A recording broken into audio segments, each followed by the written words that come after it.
There's one aspect of gaming most players hate even more than lag: the infuriating and obnoxious cheater. While the majority of gamers are content to grind through the ranks in order to level up, some players are tempted by an easy win. Fortunately, cheating does not always pay off, and some developers found new and creative ways to humiliate cheaters. That's why we've put together a list of 10 games which humiliate players for cheating. Before we watch these cheaters get humiliated, be sure to hit that subscribe button and ring the bell to stay up to date with fresh content from the gamer.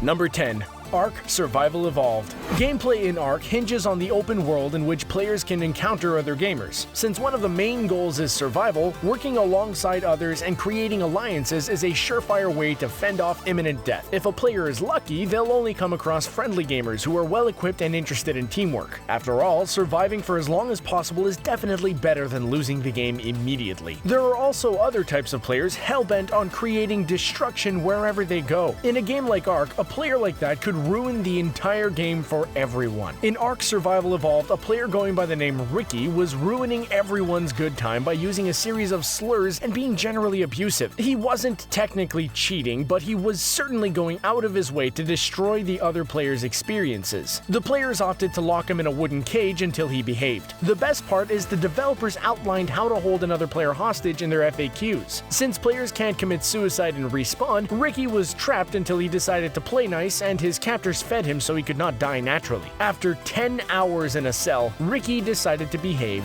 Number 9. Banjo Kazooie. A certain level of cheating was allowed in 90s games. Cheat codes and game genies were available for most players, so getting a small boost in a game wasn't entirely unheard of. In fact, cheat codes are included by game developers and are intended for players to use. Banjo Kazooie had its fair share of cheat codes which were allowed by developers. Since some cheat codes were standard, they probably figured every gamer would boost their gameplay at least a little bit. Now, the Game Shark was a cartridge created for the Nintendo 64, and it allowed players to load up on cheat codes. Once the Game Shark was filled with as many codes as a player wanted, they could simply use the Game Shark to load cheat codes onto a console's external or internal memory. When players loaded the actual game, it would apply all the applicable cheat codes. Banjo Kazooie developers must have thought that this went too far. To combat this, if the game recognized the player was entering too many codes, Gruntilda would appear and warn the players against cheating so much. In fact, she threatens to erase a player's saved game file, and no, she is definitely not playing around. If that's not a cheating deterrent, we don't know what is. Number 8. Max Payne 3.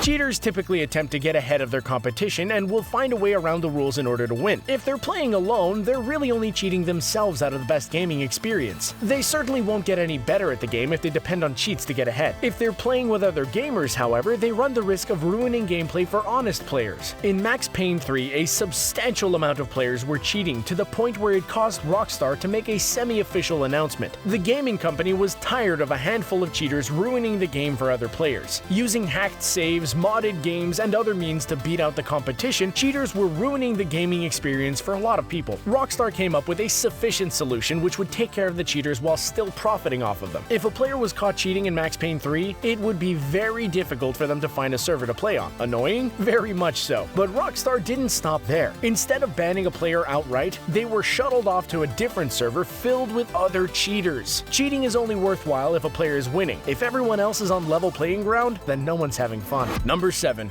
Animal Crossing.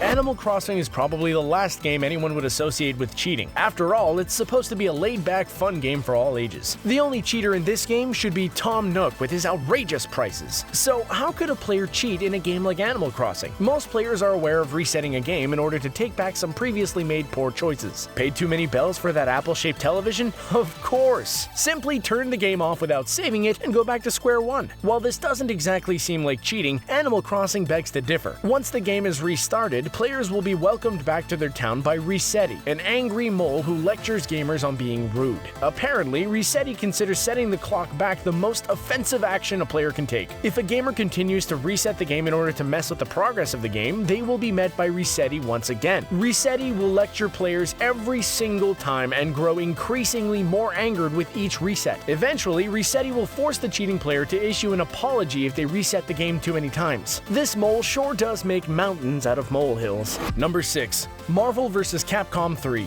It's no secret the fighting game scene is pretty competitive. With online ranked gameplay and regular competitions, players want to make sure they're at the top of their game. Buffing up a player's rank should prove to be difficult if the developers set up the game appropriately. In Marvel vs. Capcom 3, however, some players were easily tempted to find a way around the system registering their losses. Much like the cheat used in Animal Crossing, a handful of gamers decided to try and reset their game after a loss. By disconnecting their games from the internet immediately after a loss, these gamers thought that they would be able to cheat the system. Unfortunately for them, they weren't the only ones who thought of essentially resetting the game in order to cheat their way to the top. While it may have seemed as though they were cheating the system, Capcom had already thought some players would attempt to exploit the internet reset flaw. Capcom kept track. If a player's internet connection would consistently cut out on them, Capcom would become suspicious. Then, they'd send these cheaters to a special server filled with other rage-quitting internet disconnectors. It's definitely hard to enjoy a game when all of the players constantly disconnect from the game when it isn't going their way. Number 5. Slender, The Arrival. Cheating on a horror game just seems like a bad idea overall. First of all, the entire point of a horror game is to be completely terrified. Alright, survival is also key, but attempting to deceive a character who's trying to kill a player, however, does seem to defeat the purpose of the game. Then again, a cheater's main goal is to win no matter the cost. It's a shame that developers have to anticipate some players will attempt to cheat at their games and plan accordingly. That's just what the developers of Slender, The Arrival did though. In the game, there's a glitch which allows players to jump outside the borders of the map. This is seemingly an effective way to deceive Slenderman and escape his wrath. Unfortunately for cheaters, the game doesn't work that way. When a player utilizes this glitch and map jumps, they're met with no ground. Instead of escaping Slenderman's clutches, players are dropped to their death. To top that off, the game taunts cheaters during their death, saying, "Not even a bug in this game will save you from me." It finishes off with a hideous screeching sound which should scare any cheater senseless and hopefully scare them off of cheating again in the future. Number 4. Titanfall.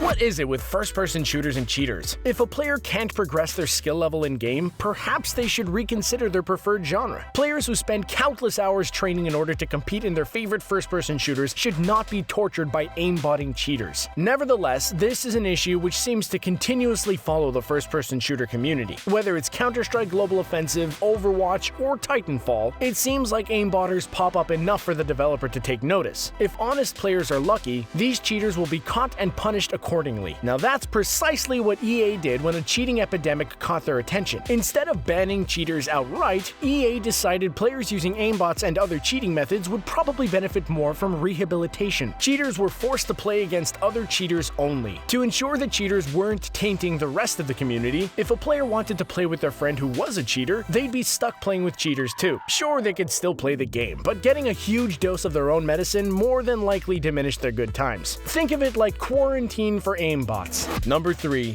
Witcher 3. As most players know, getting in-game currency can be a bit tedious at times. Why would anyone want to work for virtual currency after a long, hard day at the office earning real cash? Well, that's where cheaters come into play. Some cheaters are looking for an easy way to gain currency without a lot of effort. Witcher 3 players found an easy way to make cash. Killing cows and selling their leather garnered a decent amount of pay. But the problem was, a player would have to wait an hour in Witcher time for the cows to respawn so they could cull the herd again. Seems fair enough. But some players decided to milk this cash cow for all it was worth. By skipping forward an hour in time, cows would magically reappear only to be mercilessly slaughtered all over again. Unfortunately, the developers weren't too impressed by the endless slaughter of cows. The developers decided to unleash some wrath on cow killers. Cheaters who take out too many cows will be met by the Bovine Defense Force Initiative. No, this is not some troop of armed guards. It's a giant cow monster which stomps cheaters into the ground, and they don't stop coming either. If endless cow monsters don't stop a cheater in their tracks, nothing will. Number 2. Legend of Zelda: Link's Awakening. Link is generally considered a good character. He goes out of his way to help people, defeats enemies, and leads a noble existence whenever possible. When cheaters come to mind, he's not the first character people would suspect being used for evil. The intentions of the character can be ignored by cheaters, however, and this leaves Link vulnerable to temptation. He's capable of stealing throughout the franchise, but this doesn't mean that every player will allow him to do so. In Legend of Zelda: Link's Awakening, Awakening, Link can enter the town tool shop in Maybe Village. Once there, he will most likely be tempted to buy a bow, but the price of 980 rupees is just too steep. Players who are less than honest may be tempted to steal the bow, but it's really not worth it. Once Link turns to a life of crime, he's forever labeled as a thief. Literally. Whatever name was chosen for him in the beginning will be replaced with thief, and every NPC will address him as such. If Link attempts to enter the town tool shop again, he will be instantly killed by the shop owner in an electrical attack. It just goes to show that crime never pays. Number 1. Grand Theft Auto 5. It seems kind of hypocritical for a game in the Grand Theft Auto series to be against cheating. After all, it's a game whose entire gameplay is based on the life of crime. The title is named after a crime. Killing's to be expected. Theft is pretty standard, so cheating is probably the least of these characters' concerns. Nevertheless, cheating is frowned upon in the Grand Theft Auto community. Perhaps there really is honor amongst thieves after all. If a player is caught being a bad sport, the game takes notice. Blow up another player's car multiple times? Rage quit on group missions and leave the team hanging? Those aren't principles the game wants you to have. For starters, the game attaches a dunce cap to a player's head to send them a message. Their behavior is stupid and it makes them look stupid. If that's not enough to change a player's salty attitude, the game has other means of punishing people. A player can glitch their single-player mode car into online mode. It's technically cheating and the game doesn't like it. It'll give the player a small window to enjoy their victory until it unleashes an explosion and blows the car and player to bits. Who thought cheating in a game about crime would ever be an issue? Not us. Have you ever lost a game to a cheater? How do you think the cheaters should be punished? Let us know in the comments, and as always, don't forget to check out our playlist. Thanks for watching.